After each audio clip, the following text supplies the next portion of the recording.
On Christmas Eve, my sister took $847 from my 7-year-old daughter's savings jar. Lily had spent 18 months collecting that money, coin by coin, dollar by dollar.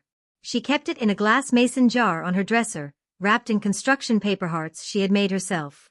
When she opened her bedroom door that morning, the jar was empty. Just the hearts remained, torn and scattered across the floor like confetti. I didn't cry. I didn't scream. I took 3 photos of that empty jar, sent 2 text messages, and made 1 phone call. 72 hours later, my sister was being served with criminal charges at my parents' front door while her children watched through the window. That morning started like any other Christmas Eve. Too early, too bright, too full of the kind of hope that makes you forget how things really are. I had gotten home around 6:30 after a late shift. My name is Jennifer Mitchell, Jen to most people, and I have been working in human resources at a manufacturing plant for 11 years. The kind of job where you learn to spot liars, document everything, and trust your gut when something feels wrong. Skills that turned out to be more useful than I ever wanted them to be. Lily was already awake, sitting at the kitchen table in her reindeer pajamas. She was eating cereal very slowly, very carefully, the way she did when she was thinking about something important. Her hair was tangled from sleep, dark brown like mine, falling past her shoulders in waves she refused to let me braid. "Morning, sweetheart," I said, kissing the top of her head. "You are up early." "I wanted to count my jar money again," she said, not looking up from her cereal bowl. "I think I almost have enough." "The jar. That damn jar." Lily had been saving for 18 months. Every allowance dollar, every birthday check from my coworkers, every coin she found in the couch cushions or on the sidewalk went into that jar. She had a goal. $850. She wanted to buy me something special for Christmas. She would not tell me what it was, just that it was important, that it was going to be perfect. She was 7 years old. 7. And she had saved $847 through sheer stubborn determination. "You can count it after breakfast," I told her. "We need to get ready for Grandma's house soon." She nodded, but I saw the excitement in her eyes. That brightness that made my chest ache because I knew, I had always known, that my family would find a way to dim it. I should have known better than to take her there. Should have stopped going to family events years ago. But hope is a cruel thing. It makes you think that maybe this time will be different. Maybe this year they will see her the way I do. Maybe they will finally love her the way she deserves. They never did. My parents, Linda and Robert Hayes, had been married for 39 years. They lived in the same house where Rachel and I grew up, a 2-story colonial in the suburbs with a perfect lawn and a 3-car garage. From the outside, everything looked fine. Normal. The kind of house where families gathered for holidays and made memories. But inside, there had always been a divide. Rachel was the golden child. 5 years older than me, prettier, smarter, more charming. She could do no wrong. When she dropped out of college, it was because she was too creative for traditional education. When she married Eric Chen, a man who worked in finance and had family money, it was because she was wise beyond her years. When she had 2 children, Tyler and Madison, they became the center of my parents' universe. I was the practical one. The boring one. The one who finished college, got a stable job, bought a modest house, and raised a child alone after the father walked away before she was even born. My parents never said I was a disappointment, but they did not have to. It was in every comparison, every comment, every time they praised Rachel for doing the bare minimum while ignoring my accomplishments entirely. And Lily? Lily was an afterthought. The child who existed on the periphery of family gatherings, who tried so hard to fit in, who brought handmade cards and drawings that ended up in the trash, who asked why Grandma and Grandpa never called her on her birthday. I told her it was because they were busy. I told her they loved her. I told her so many lies to protect her from the truth. The truth was that they did not care. Rachel's children were their real grandchildren. Lily was just the extra kid who showed up at holidays. 4 years, I had supported them. Not just emotionally, but financially. When my father lost his job 6 years ago, I loaned them $12,000 to cover their mortgage while he looked for work. They never paid it back. When Rachel needed money for Tyler's private school tuition, I sent $4,000 because Mom said it was important for the family. When Madison wanted to go to summer camp in Vermont, I contributed $2,000 because Dad said everyone was chipping in. Everyone meant me. Rachel contributed nothing. She had money. Eric made 6 figures. But somehow, I was always the one they called when they needed cash. I told myself it was because I was responsible. Because I cared about family. Because maybe if I helped enough, they would see my worth. They would see Lily's worth. But people do not change just because you want them to.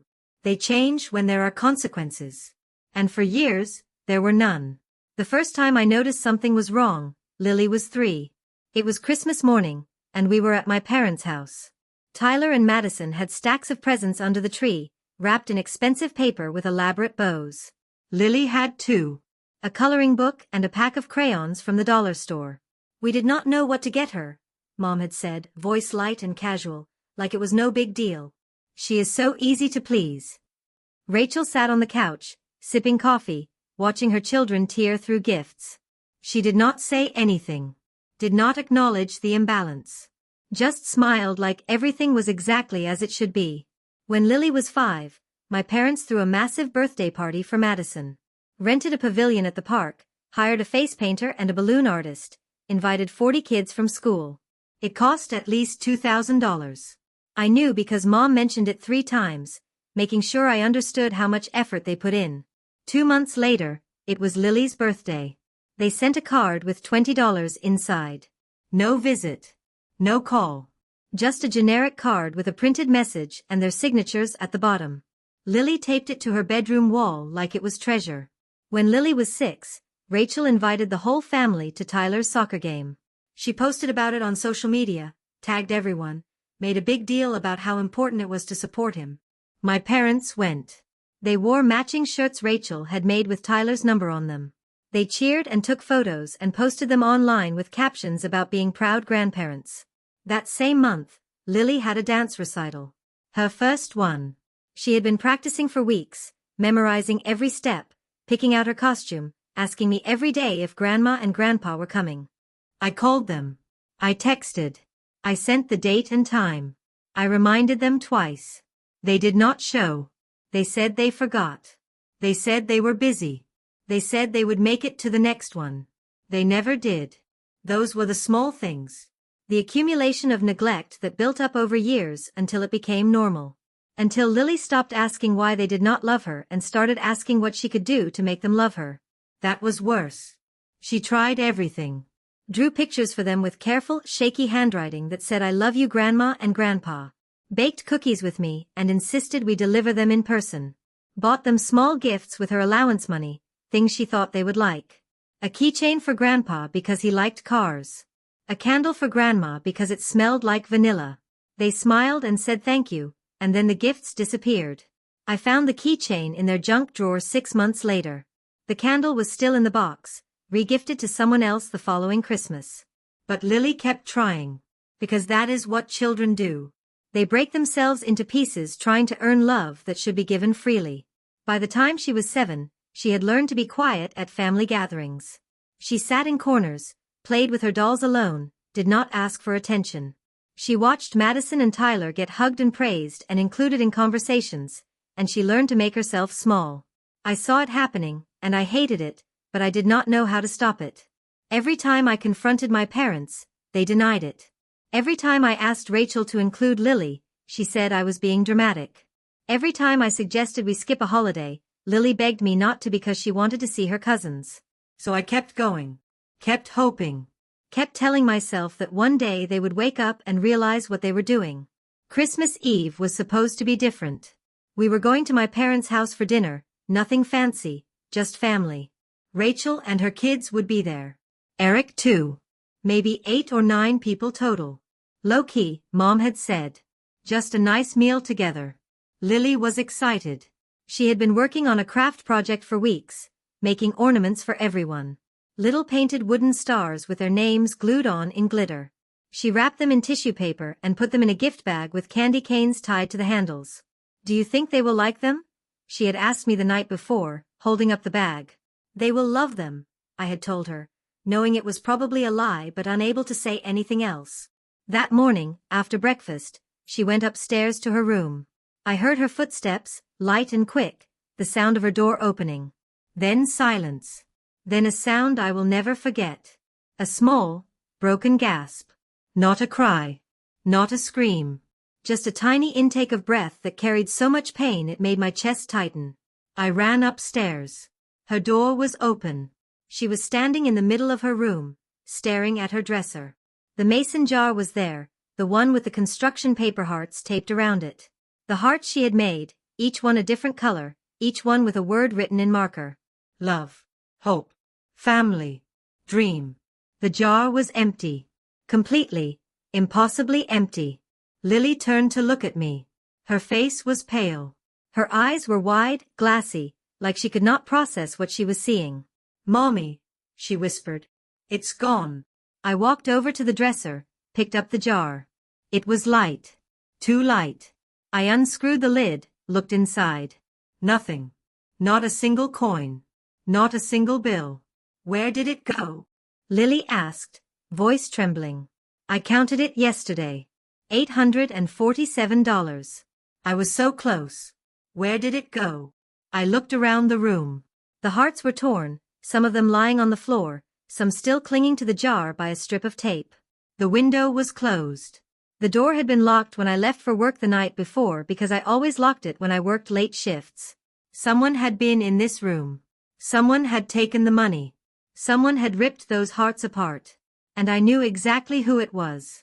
Rachel had been here yesterday. She had come over while I was at work, said she needed to drop off some Christmas cookies Mom had made for us. I had texted her to just leave them on the porch, but she said she wanted to say hi to Lily, that she would wait until I got home. I had been running late. Told her the spare key was under the mat, that she could let herself in, that Lily was upstairs doing homework. Lily had told me later that Aunt Rachel came upstairs to say hi, that she looked around her room, that she asked about the jar. What are you saving for? Rachel had asked, according to Lily. A surprise for Mommy, Lily had said. For Christmas.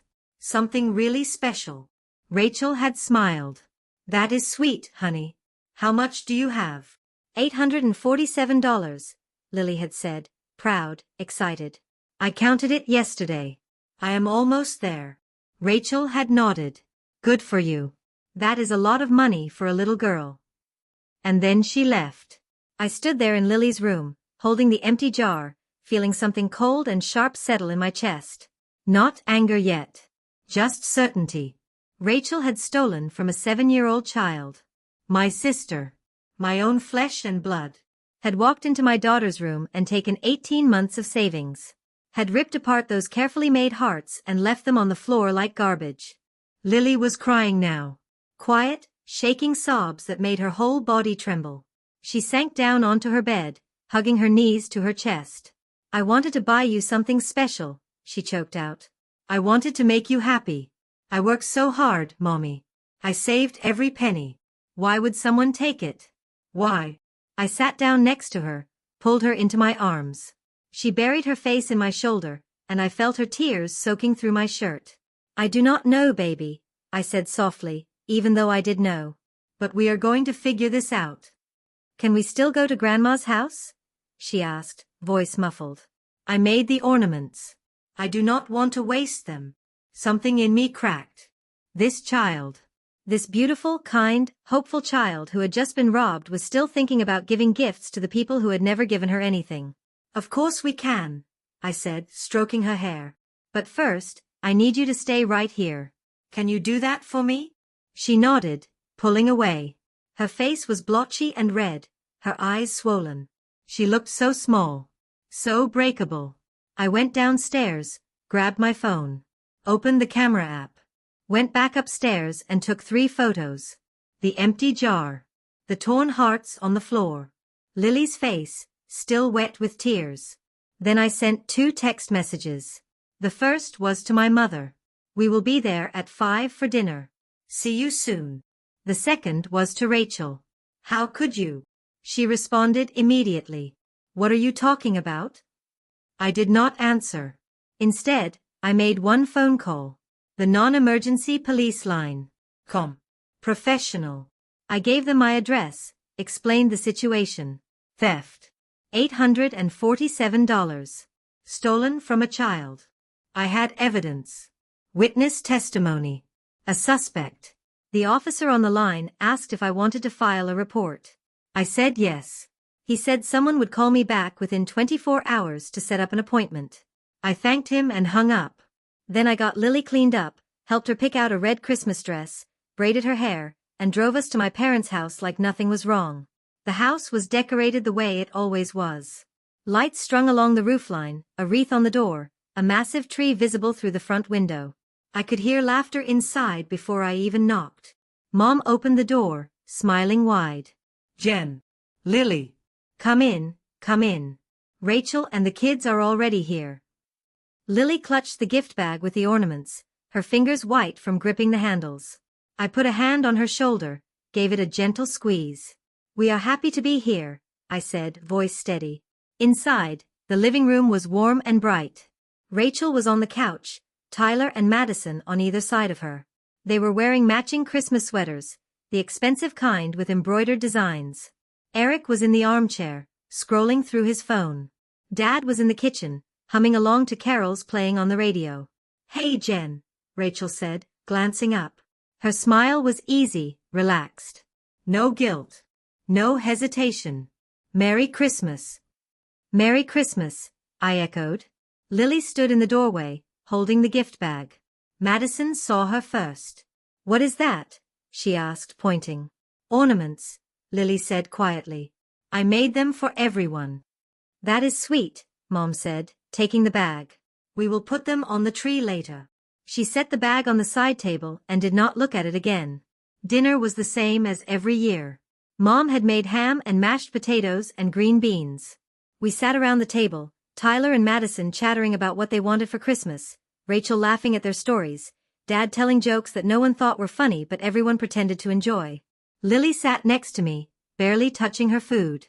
She pushed peas around her plate, staring down, not speaking. Lily, you are quiet tonight, Eric said, trying to be polite. Excited for Santa? She nodded but did not look up. She is probably tired, Rachel said, waving a hand. Kids get overwhelmed this time of year. I set my fork down carefully. Actually, she had a rough morning.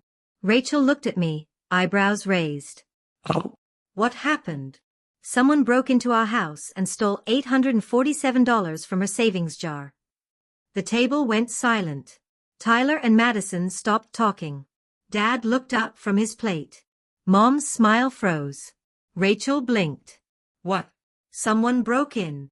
Not exactly, I said, keeping my tone calm, measured. No broken windows. No forced entry. Just someone who had a key. Someone who knew where the money was. Someone who saw it yesterday afternoon. Rachel's face changed. Just a flicker, but I saw it. Panic. Brief and sharp. Are you accusing me of something?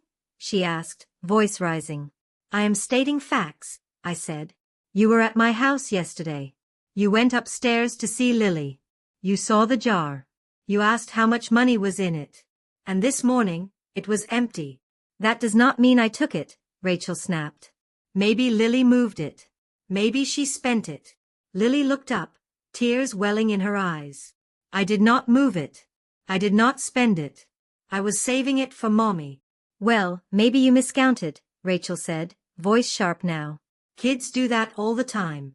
She did not miscount, I said. She counted it yesterday. $847. And now it is gone. Okay, this is ridiculous, Rachel said, standing up. You cannot just accuse me of stealing from your kid because you are paranoid. I am not paranoid, I said, still calm. I filed a police report this afternoon. They will be investigating. The room exploded. You what? Mom shouted, standing up so fast her chair scraped against the floor. Are you out of your mind? Dad added, face turning red. You called the police on your own sister? I reported a theft, I said evenly. Someone stole from my daughter. That is a crime. You do not have proof, Rachel hissed. You cannot just accuse people without proof. I have photos. I have witness testimony. I have a timeline. That is more than enough to start an investigation. Rachel's face went pale. You took photos? Of the empty jar. Of the torn hearts. Of Lily crying.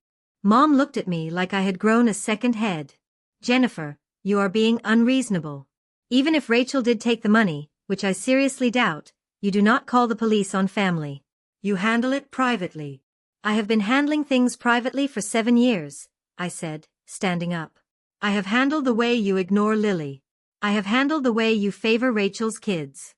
I have handled every cruel comment, every forgotten birthday, every time you made my daughter feel like she did not matter.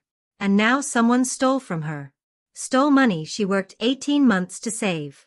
Money she was going to use to buy me a Christmas gift. And you want me to handle it privately? It was just money, Rachel said, voice desperate now. Kids do not need that much money. I needed it more. Tyler and Madison deserved nice gifts this year, and Eric lost his Christmas bonus. I was going to pay you back. The room went dead silent. Even Mom and Dad stared at her. You admit it? I said quietly. You admit you stole from a 7-year-old child? Rachel's mouth opened and closed. I just borrowed it. I was going to pay it back after the holidays. You ripped apart her handmade decorations, I said, voice low and cold.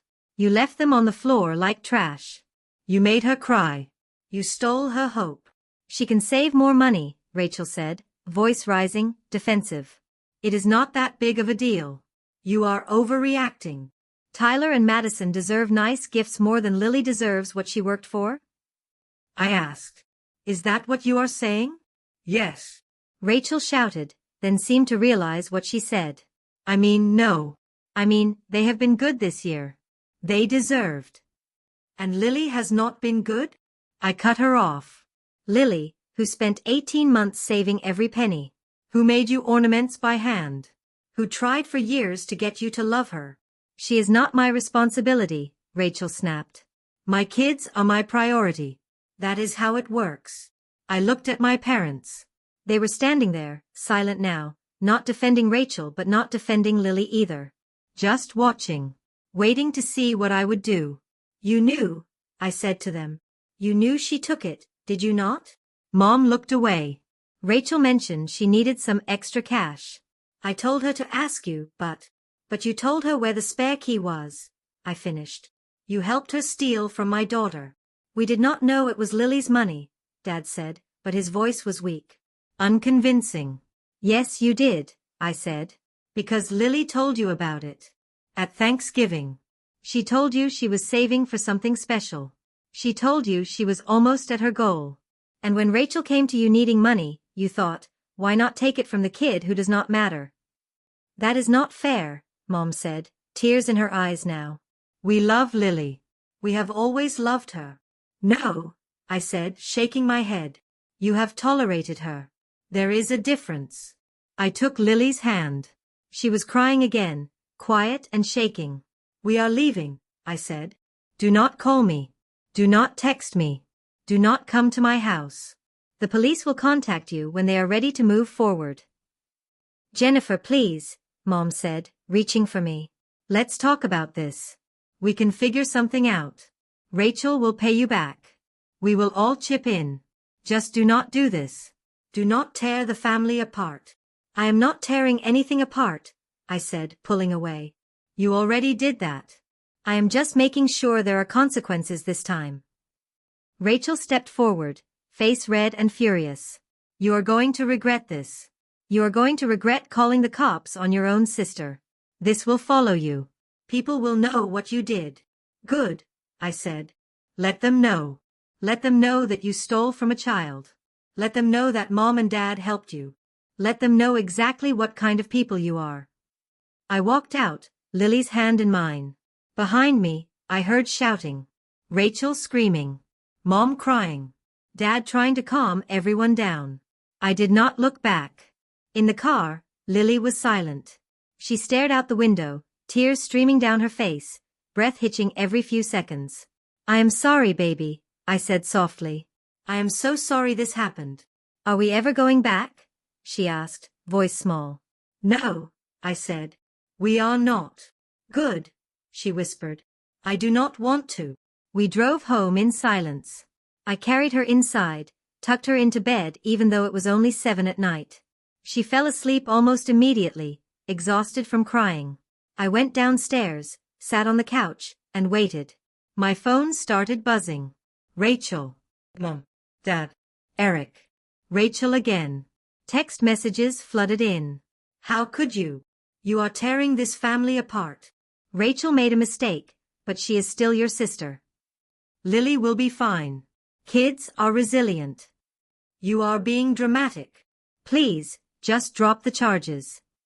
I did not respond to any of them. The next morning, Christmas Day, an officer called me. He said they had reviewed my report, that they would like to set up a time to take a formal statement. He asked if I had any evidence beyond photos and testimony. I did. I had checked my home security camera footage. The one I had installed 6 months earlier after a neighbor's house got broken into. The camera that pointed at the front door and the staircase. The footage showed Rachel entering the house at 3:47 p.m. on December 23rd. She had a tote bag with her. It looked empty. She went upstairs. She came back down at 4:11 p.m. The bag looked full. Heavy. She left. 24 minutes. That was how long it took for her to rob my daughter. I sent the footage to the officer. He said it was solid evidence. He said they would contact Rachel for questioning. By that afternoon, my phone was exploding. Not just with messages, but calls. Voice messages. Emails. Rachel's friends. My parents' neighbors. Distant relatives I had not spoken to in years. How could you press charges against your own sister? Family is supposed to forgive. You are ruining Christmas for everyone. Rachel's kids are devastated. I turned my phone off. 2 days later, on December 27th, officers went to Rachel's house to question her. Eric was there. The kids were at my parents' house. She confessed immediately. Said she panicked. Said she needed the money for Christmas gifts. Said she was going to pay it back but had not gotten around to it yet. They arrested her. Took her down to the station. Processed her. Released her 6 hours later on her own recognizance pending a court date. Eric called me that night. He was furious. Do you have any idea what you have done? He shouted. Rachel could go to jail. She could have a record. All over less than $1,000. She stole from a child, I said calmly. My child. It was a loan, Eric snapped. She was going to pay you back. Then she should have asked, I said. And I would have said no. Because she has never paid me back for anything. Not the $12,000 I loaned Mom and Dad. Not the $4,000 for Tyler's tuition.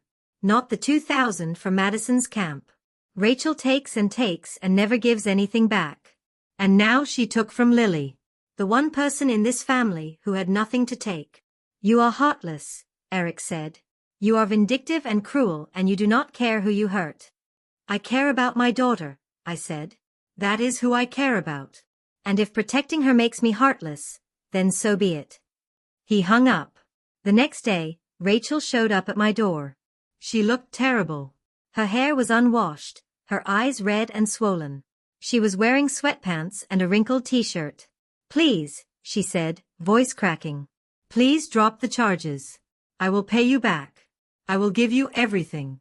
I will apologize to Lily. Just please, do not make me go to court. Do not make me have a record. Why should I? I asked, standing in the doorway, arms crossed. Because I am your sister, she said, tears streaming down her face. Because we are family. Because Mom and Dad will never forgive you if you do not. Mom and Dad helped you steal from my daughter, I said. They knew. They told you where the key was. They enabled this. Why would I care if they forgive me? Because they are your parents, Rachel sobbed. Because you only get one family. I have a family, I said. Lily is my family. And I will protect her from anyone who hurts her. Including you. Rachel's face crumpled. She sank down onto the porch steps, sobbing into her hands. My life is ruined, she choked out. Eric is furious. The kids are confused. Everyone knows. Everyone is talking about it. I cannot go anywhere without people staring. Good, I said. Maybe you will learn something. I made a mistake, Rachel cried. One mistake. Does that mean I deserve to lose everything? You have been making mistakes for 7 years, I said coldly. You have excluded Lily from everything. You have treated her like she did not exist. You have taught your children that it is okay to ignore her, to leave her out, to be cruel. And when she finally had something of her own, something she worked hard for, you took it. So yes, you deserve consequences. Rachel looked up at me, mascara streaking down her face. What do you want from me? What will make you drop this? Nothing, I said. Because there is nothing you can give me that will make this okay. You cannot give Lily back her trust. You cannot give her back the 18 months she spent saving. You cannot give her back the belief that family is supposed to protect you. So that is it? Rachel asked, voice hollow. You are just going to destroy me? I am going to let the legal system do its job, I said. What happens after that is up to you. She sat there for another few minutes, crying, waiting for me to change my mind. When I did not, she stood up and walked away. I closed the door. The days that followed were chaos. My parents called constantly, begging me to reconsider. Friends from church called, saying I was being too harsh. Co-workers who knew Rachel asked if there was any way to resolve this without court. I said no to all of them. The truth came out slowly. Other people started talking. Extended family. Neighbors. People who had seen the favoritism over the years but never said anything. One of my aunts called me. I always thought something was off, she said. The way they treated Lily versus Tyler and Madison. I wanted to say something, but it was not my place. A neighbor from my parents' street sent me a message. Your mom used to complain about having to babysit Lily. She said it was a burden. I thought it was cruel, but I did not know how bad it was. One of Rachel's old friends reached out. Rachel used to brag about how easy it was to get money from you. She said you were a pushover. I am sorry I did not tell you sooner. The picture became clearer. This was not just one incident. It was a pattern. Years of manipulation, exclusion, and cruelty. And everyone knew. Everyone saw. But no one stopped it. The court date was set for mid-February. Rachel's lawyer tried to negotiate a plea deal. Restitution, community service, no jail time. I refused. I wanted this on record. I wanted her to face consequences. Her lawyer called me personally. Mrs. Mitchell, I understand you are upset, but this will destroy your sister's life. A theft conviction will follow her forever. She will lose job opportunities, housing opportunities. Is that really what you want? What I want, I said slowly, is for my daughter to know that when someone hurts her, there are consequences. That she is worth protecting. That her mother will fight for her no matter what. So yes, that is what I want. The lawyer sighed. You are making this much harder than it needs to be. Good, I said and hung up. In January, something else happened. My parents put their house on the market. I found out through a mutual friend. Did you know your parents are selling? She asked. I saw the listing online. I pulled up the real estate website. There it was. Their house. The one they had lived in for 40 years. Listed at $570,000. I called my mother. Why are you selling? I asked. We cannot afford it anymore, she said, voice tight. Between the legal fees for Rachel and everything else, we are underwater. We need to downsize. Legal fees, I repeated. You are paying for Rachel's lawyer? She is our daughter, Mom said. What were we supposed to do? Let her go to jail. She committed a crime, I said. She made a mistake, Mom snapped. And you are the one forcing this. If you had just let it go, none of this would be happening. If Rachel had not stolen from Lily, none of this would be happening, I countered. You are tearing this family apart, Mom said, voice breaking. Your father and I are losing our home because of you. No, I said. You are losing your home because you chose to support a thief instead of protecting a child. That is not my fault. That is yours. She hung up on me. But I was not done. You see, there was something else. Something I had not told anyone yet. The house my parents were selling? The one they were losing because of legal fees? I had helped them buy it. When they were young and struggling, I had co-signed the mortgage. My name was on the title. Not as the primary owner, but as a co-borrower, which meant I had legal rights. I called a real estate attorney, explained the situation, asked what my options were. He told me that as a co-borrower, I could block the sale. I could force them to refinance in their name only. Or if they could not afford that, I could buy them out at market value and take full ownership. I sat with that information for a week, thinking, planning, deciding. Then I made my move. I contacted their real estate agent, told her I was a co-borrower and that I was exercising my right to buy the property. Market value, cash offer, 30-day close. The agent called my parents. They called me, screaming, "You cannot do this." Dad shouted, "This is our home." "It is also my investment," I said calmly. "I co-signed that mortgage 20 years ago. My credit was on the line. My name is on the title. And now I am buying you out. Where are we supposed to go?" Mom cried. "I do not know," I said. "But you should have thought about that before you helped Rachel steal from Lily. Before you chose her over us. Before you made it clear that we do not matter." "This is cruel," Mom said. "You are being cruel." "No," I said. "I am being fair. I am taking back what is mine. Just like Rachel took what was Lily's. Except I am doing it legally." The sale went through. I bought the house for $570,000. Used money I had saved over the years, plus a small loan. My parents moved into a rental apartment across town. Small. 2 bedrooms. Nothing like the house they had lived in for decades. Rachel's case went to trial in February. She pleaded guilty to misdemeanor theft. The judge sentenced her to 6 months of probation, 200 hours of community service, and full restitution of $847 plus court fees. She cried in court. Begged for leniency. Said she had learned her lesson. The judge looked at her and said, "You stole from a child. Your own niece. That shows a level of selfishness and entitlement that concerns me deeply. I hope this sentence teaches you that actions have consequences." Rachel paid back the $847 the next day. I deposited it into a new savings account for Lily. One that only I had access to. Eric filed for divorce 3 months later. He said he could not be married to someone with a criminal record. He took the kids and moved to another state. Rachel was devastated. My parents blamed me. "You destroyed her marriage," Mom said in a voice message I did not listen to until weeks later. "You destroyed our family. I hope you are happy." I was not happy, but I was at peace. Fast forward 1 year. Lily is 8 now. She does not ask about Grandma and Grandpa anymore. She does not ask about Aunt Rachel or Tyler or Madison. She has a new savings jar. This one is bigger, made of ceramic, with a lock on the top. She keeps the key on a chain around her neck. "What are you saving for this time?" I asked her last week. She smiled. Bright and sure. "College," she said. "And maybe a trip. Just you and me. Somewhere fun." "That sounds perfect," I said. "We live in my parents' old house now. I renovated Lily's room, painted it her favorite color, bought her new furniture.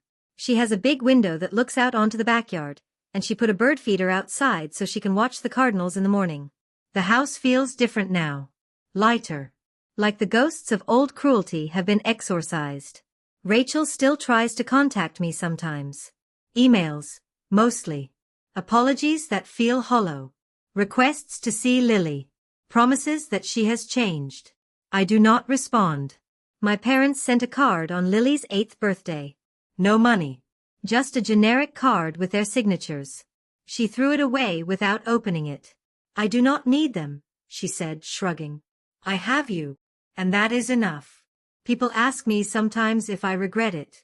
If I regret pressing charges. If I regret taking the house. If I regret cutting off my entire family. I do not. Because every morning, I wake up and see my daughter. Happy. Confident. Safe. She does not flinch anymore when someone calls her name. She does not apologize for existing. She does not try to make herself small. She knows she is loved. She knows she is worth protecting. She knows that her mother will fight for her, no matter the cost. And that is worth more than any relationship with people who never valued her to begin with. Rachel has a criminal record now. She works part-time at a retail store, barely making ends meet. Her ex-husband has full custody of Tyler and Madison. She sees them every other weekend, if they want to come. My parents live in that small apartment. They do not have money for vacations anymore. They do not have a big house to host holidays. They do not have the life they used to have. And me? I have my daughter. I have our home. I have peace.